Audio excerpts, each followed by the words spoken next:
So for those of you who are CMPPs, as usual, today's meeting is accredited and is worth one CMPP credit.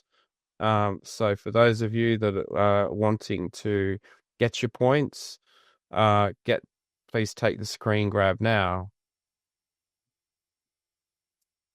And without any further ado, I will hand over to Bert to give his presentation. So thank you, Bert. Thank you very much, Steve. So it's a real honor and pleasure to be able to speak at the Asia Pacific MedComs Network today, describing the work that Blair and Steve and many of our other authors have done regarding a recent manuscript on plain language summaries for an Asia Pacific audience that is in publication. So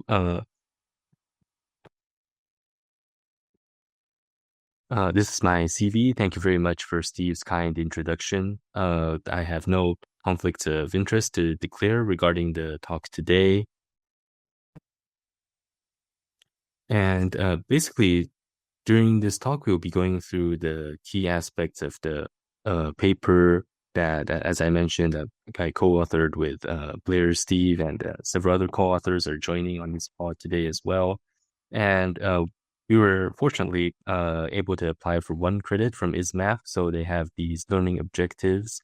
We hope that through this talk, you'll be able to understand the possible applications of plain language summaries in the Asia Pacific region, learn a bit about developing culturally relevant imagery and content, and to look at future trends and developments for this area.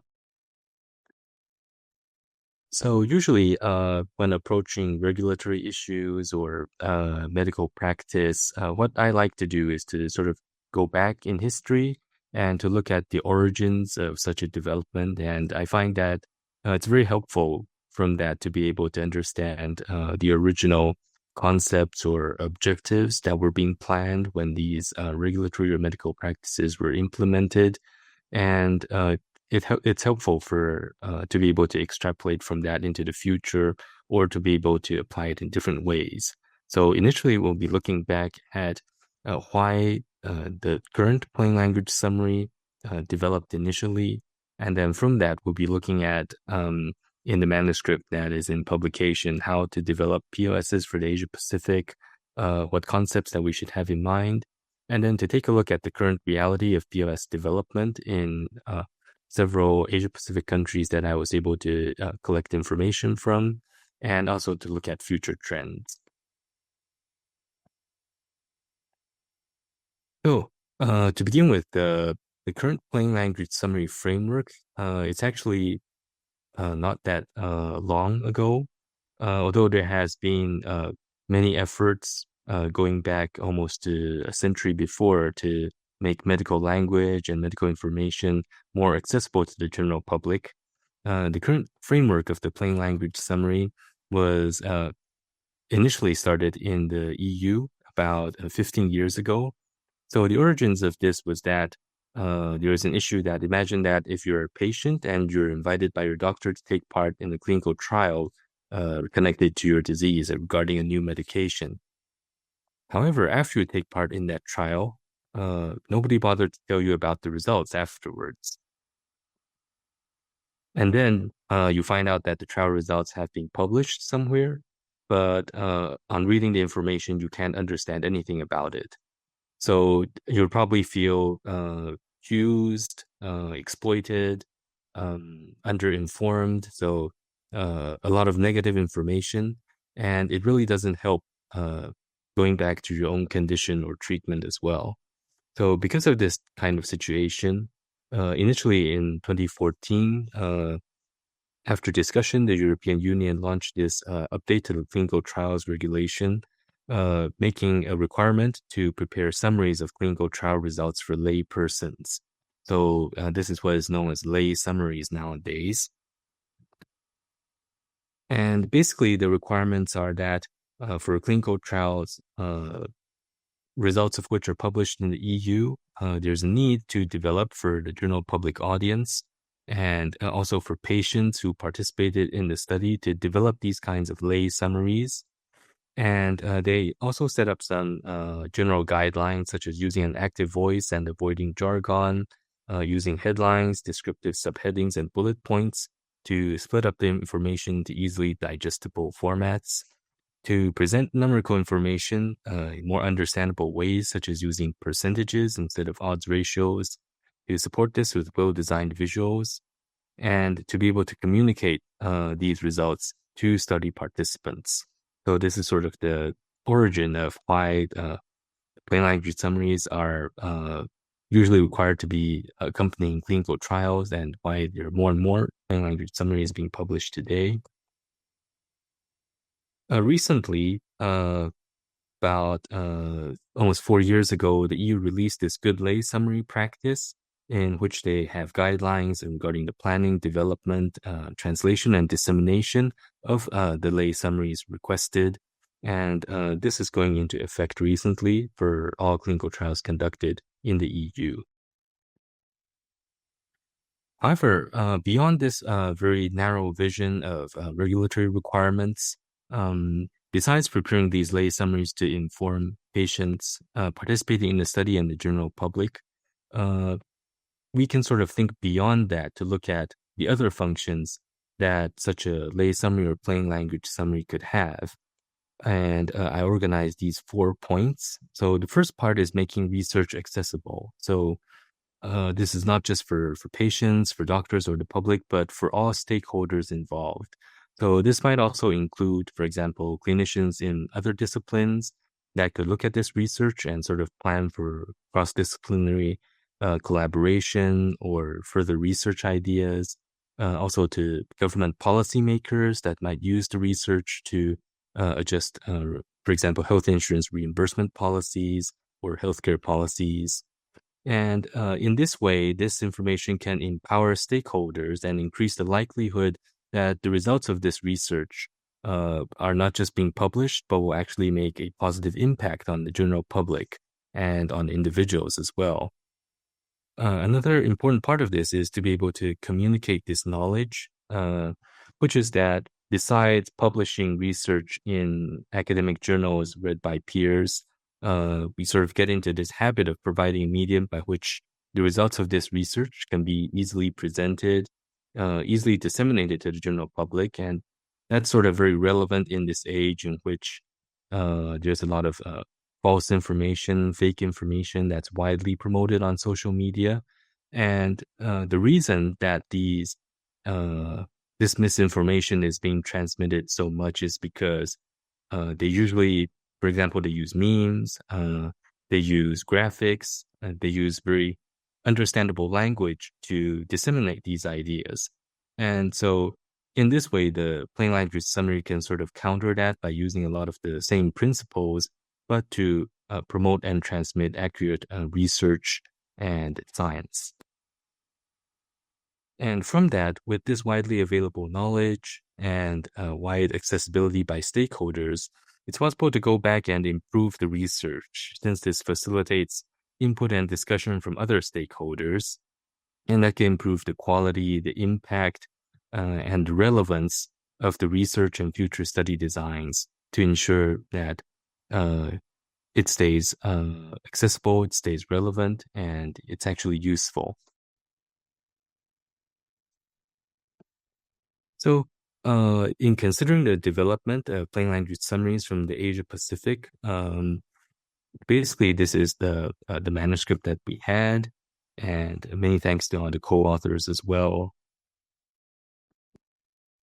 But the Asia Pacific is a very big place, and here I've highlighted the areas where our co-authors hailed from. You can see we've covered quite a big range, but because the Asia Pacific is really, really big, there may be some considerations that we were not able to fully include in the manuscript.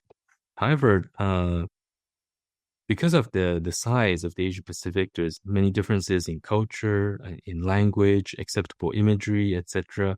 And so this is not meant to be a sort of one size fits all or the be and end of it, but sort of as a starting point for us to continue these discussions and to have such considerations when looking at the Asia Pacific region that we're currently operating in.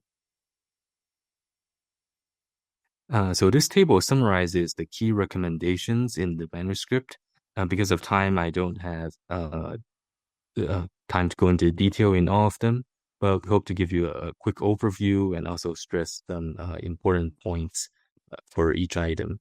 So we have considerations regarding the structure, the language selection, font selection, numbers, image selection, editorial support as well.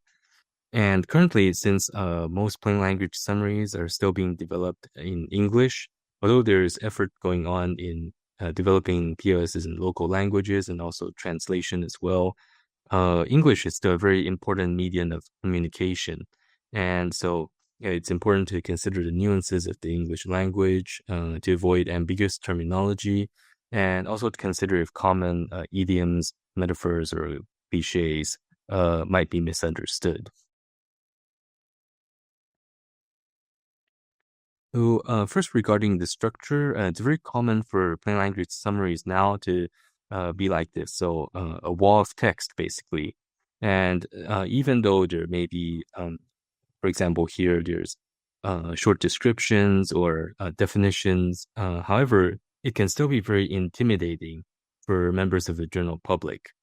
And especially now in this age when a lot of information is being transmitted through active media such as short videos, TikTok, etc., um, there's not as much a habit of reading long text as before. And so it's good to be able to break it down into graphics or well-designed figures, or as we shall see later on, other forms of media that might be more accessible to the public now. So, this is an example of using graphics to sort of break down the information into more digestible forms and to use these graphics to be able to inform patients of complicated ideas, such as brain metastasis.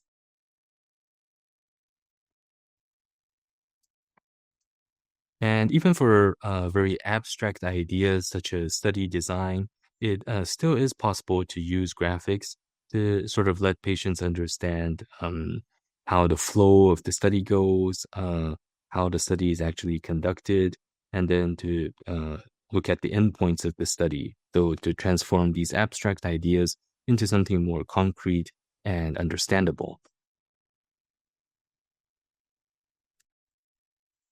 So, looking at the current literature, there's this study published in 2022 about how patients prefer to view these plain language summaries.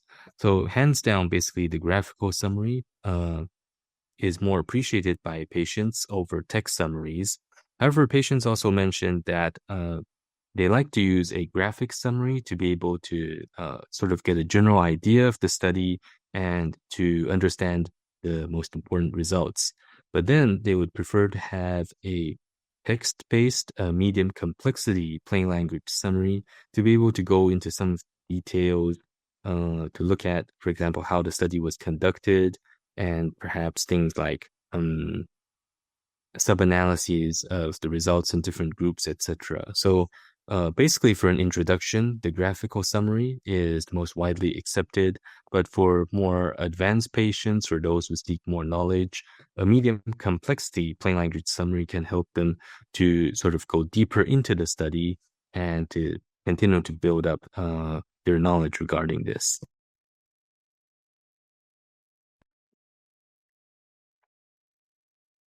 So in terms of language, we discussed nuances of the English language and idioms, etc. So I've provided two examples here of how, even for native speakers of the English language, but without a medical background, common medical phrases may cause misunderstanding as well. So, for example, these terms such as your tumor has progressed for a member of the general public with no background in this, they might think progress is good, or progress to what? So the term progress itself is generally considered to be positive in everyday language. Uh, However, it has a negative meaning in terms of cancer, of oncology, and this can cause misunderstanding.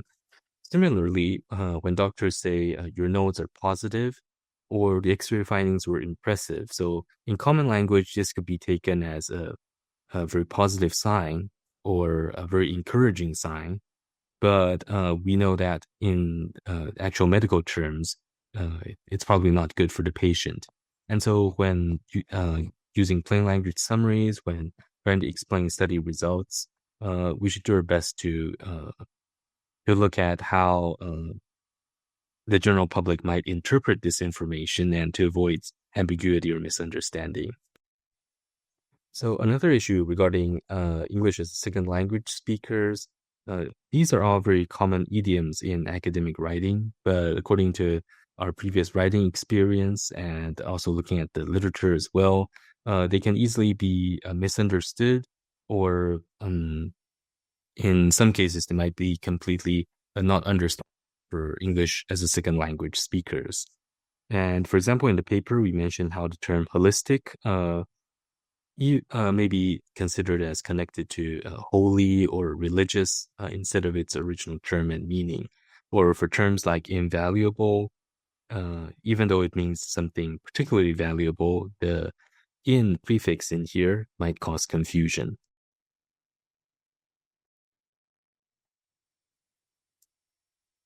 Also, styling concerns. So in the paper, we bring up things like font states, numbers, and colors. For native speakers of the English language, the presentation of, for example, A or G might be very commonplace. But for English as a second language speakers, in our previous experience, there has actually been some confusion regarding this, regarding the presentation of the A in different fonts or the G. And actually, Google, before 2015, they used this double-story lowercase g, but now they've completely transformed to the single-story lowercase. So it suggests that this could actually be having some kind of an impact in the real world. For dates in particular, there's no universal standard date format in the Asia Pacific region, unlike in the EU. And so it's good to be able to spell out dates, making it very clear what the month and the day is. To be able to provide the year is important as well, because, for example, Japan and Taiwan have their own system of numbering years. And so it's good to be able to get everyone on the same page when we write out the year.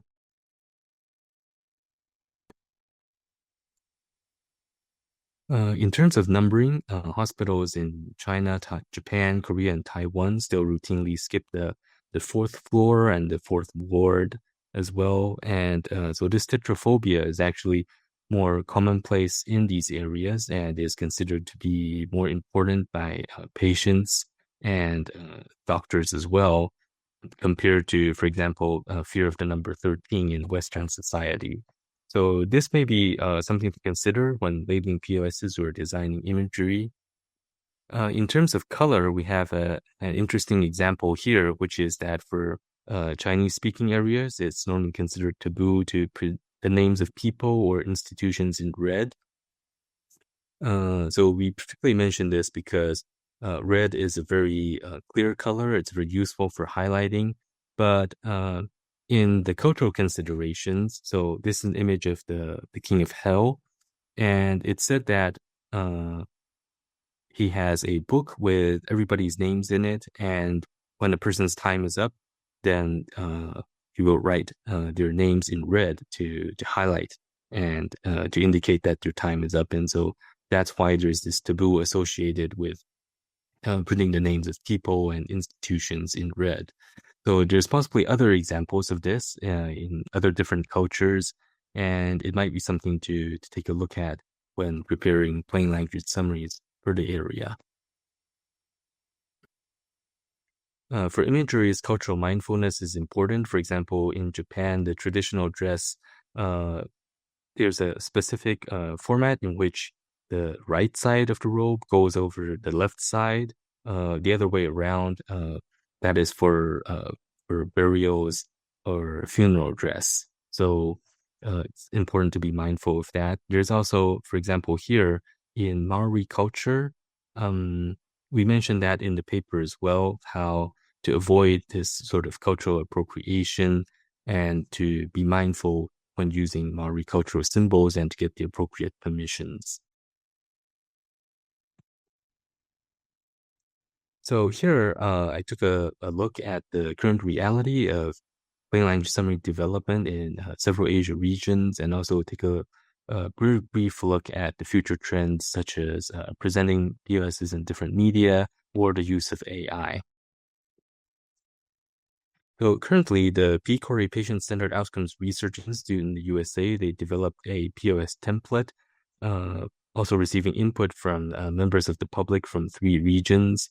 So basically, they have a very simple question and answer structure like this. And preferences stated by members of the public are that they prefer this kind of question and answer format, and they would like to get to the results first before the methods, unlike the way we usually present papers now. They also wish to know how the results can affect them personally, and they wanted to know about the limitations and uh, so-called bad parts of the study, for example, negative information, because they felt that with this information, that would show the POS to be actually more balanced. And they wanted clear disclosures about sponsorship and for example, disclosures from the principal investigators as well, connections to drug companies, etc. Cochrane, the Cochrane network is doing a very good job of translating and localizing research, and they're currently active in 15 areas in the Asia Pacific as of June 2025, translating research summaries into local languages. However, the information being prepared by Cochrane is still compared to plain language summaries. It's more intended for a professional medical audience. And although it's good to have that information in the local languages, still more effort has to be done to reach out to the general public. And Japan has been a leader in the Asia Pacific regarding this. They have strong government support, and they recommend that local clinical trials at all levels should provide plain language summaries to all the trial participants and also to the general public when the results are published. So these are some of the examples. The Japan JCOG, the Japan Clinical Oncology Group, is leading the way regarding this. However, uh, usually the information that they provide is like this, so it's still very much a wall of text, but they're making efforts to develop graphics and try to make it uh, more readable for the general public. Although, in all fairness, the information presented here is still quite technical and probably not directly accessible by a member of the general public or a patient. So in Australia, there are multiple academic and non-governmental organization initiatives going on. So several Australian universities and non-governmental health networks are working to develop these plain language summaries or research fact sheets to make this research and study results that they sponsor or participate in more accessible to the general public. And they have very good graphics design, so this is a good foundation to be building upon.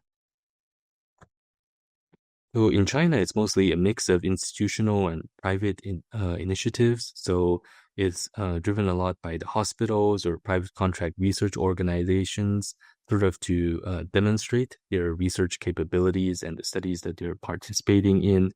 The information, though, is still not many graphics involved. It's still very text-based, and a lot of times they use the original tables in the studies.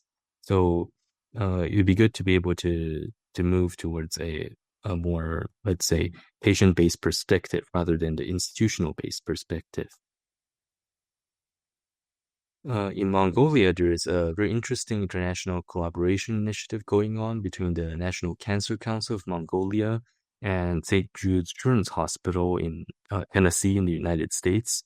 So they have developed fact sheets for 6 common childhood cancers and 22 cancer medicines like this. And you can see it, the information is in Mongolian, it's localized, and the graphics and imagery they designed are also relevant to the local population as well. So they will plan to be moving into developing some plain language summaries later this year, and it'll be good to see the examples that they prepare. So in Taiwan, the situation is a bit more challenging because we have very strict laws against drug advertising to the general public. And a lot of times, the application of this can be very arbitrary. So it's difficult to know where the red lines are. And generally, for uh, non-medical personnel to publish these plain language summaries is legally very precarious because it could be construed as promoting a certain drug. And so what we have now is very individual efforts, for example, by doctors publishing the results of studies on their Facebook page or some private Facebook or lying social media groups that publish these lay summaries of clinical studies for their members in very graphic form, something like this. So it's very fragmented now. There are discussions ongoing with the regulatory authorities about how to be able to make this research more accessible, but there's not really a very strong support or push from the government to support this. So it's a bit challenging. Regarding future trends, we know that AI is making important impact in medical writing and medical communication. We looked through the literature recently published regarding the use of ChatGPT in revising POS text. So what it can do is can be helpful to transform a scientific abstract using different prompts to rewrite it so that it can be more, for example, more emotional or simpler or easier to read. And the authors concluded that the revisions were basically uh, were able to hold to the same results as the original abstract, but were able to change the wording. So this might be something useful in developing POS development to look at possible other alternatives for the language or for a trained ChatGPT or large language model to make it more aware of the nuances of the English language or to avoid idioms or terms that could be misinterpreted. Another thing is to sort of go beyond text-based POSs. For example, in Japan, they're working to develop, transform the results of studies into manga and animations, so comics like this, which are much, much more readable by the general public. They're also working on developing interactive websites as well. And it might be interesting to see in future how going beyond text-based POSs, perhaps they could be manga, perhaps they could be animation, or other different ways that can make the public more interested in science and more able to understand the results. So in summary, this take-home message, this graphic is from Open Pharma Network, and they have recommendations for the development of plain language summaries. I think it's quite relevant. They include suggestions for understandable language, development for a broad audience, to use consistent terms, and to provide links to other evidence as well. They have also some interesting ideas, such as to co-develop the POS along with the study to make sure that the information is relevant, and also to sort of use the POS to guide what is presented in the study to ensure that only the most relevant and important results are presented. Also, they recommend user testing and peer review to be able to make the POSs freely accessible, and to also tag with metadata so that can be easily discovered on search engines and to become more accessible to the general public. So thank you very much for your attention in the short time. We look forward to your comments and any questions that you may have, and look forward to participating in the breakout session later on. Thank you very much.